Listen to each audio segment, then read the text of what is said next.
5 years ago, one of my agents really wanted me to write erotica, and I just didn't want to do it. And I thought it was too easy at the time because I was still doing porn. And then I progressively had more and more female fans come to me and say, I really love your work. I want to see what you would write if you decided to write something.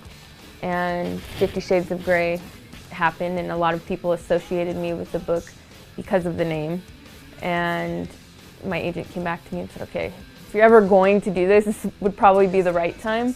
And I was still really intimidated, but I started reading what else was out there, and I felt like there wasn't much erotica, or contemporary erotica rather, that I could relate to.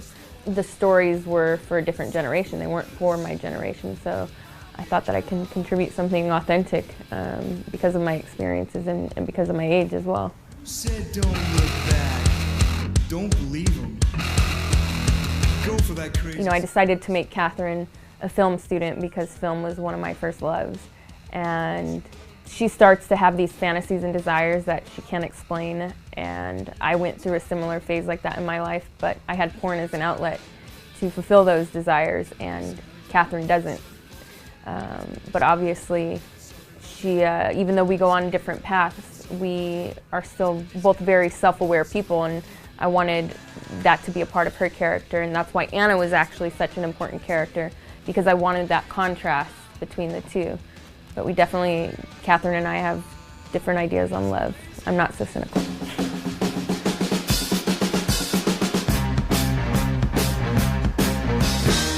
Could you compare the writing of this book to your first shooting you ever made, a sex scene or for a feature film?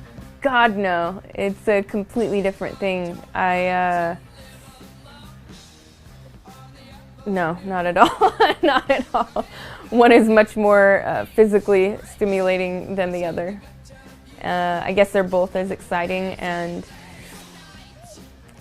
you know, when I shot my first scene, it was for one of the best companies in the adult industry, and I got really lucky with that, and I was working with the most professional company, the most professional performers.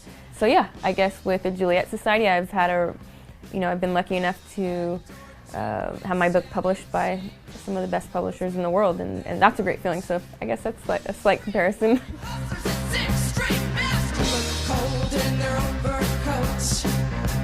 Do you find yourself somehow lost after quitting the porn industry? I wouldn't say lost, but I miss the consistency. I miss having a structure and knowing that this is my job, and this is my art, and this is my life, and this is what I'm confident in doing. And I have an entire fan base that exists, and that's helped me survive because they love my work in porn. And once I quit, all of that was gone.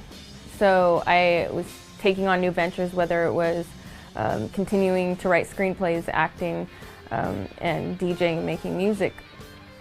None of those things are real jobs. I mean, you know, we're just all big kids just trying to figure life out. And so yes, of course, it's definitely intimidating, and it's a constant hustle. And that's why I'm still in shock with the Juliet Society, because so many people were excited that I was going to write this book, even if it was erotica.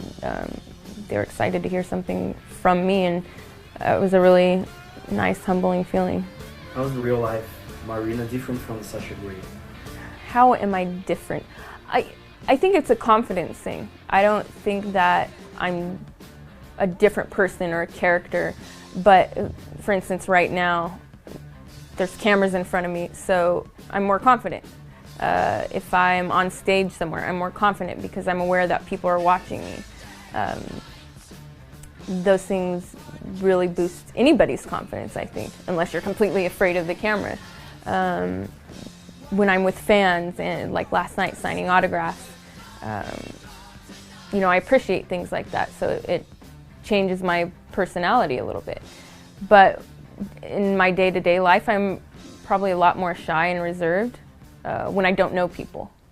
When I'm with my friends, I'm normal and I like to have a good time, and I'm probably a lot goofier and less serious than people think I am, because I'm very serious about the things I do, but that doesn't mean I'm not a dork.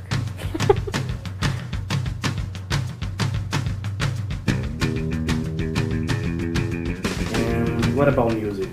How big is it in your life? Huge. I love music. You know, I couldn't believe I forgot about Sepultura all week. And I was here, and last night I was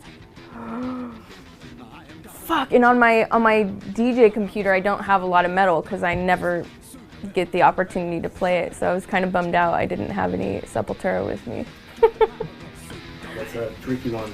5 things that come to your mind when you think of Brazil. Wow. Music, food, women, nature, sleep.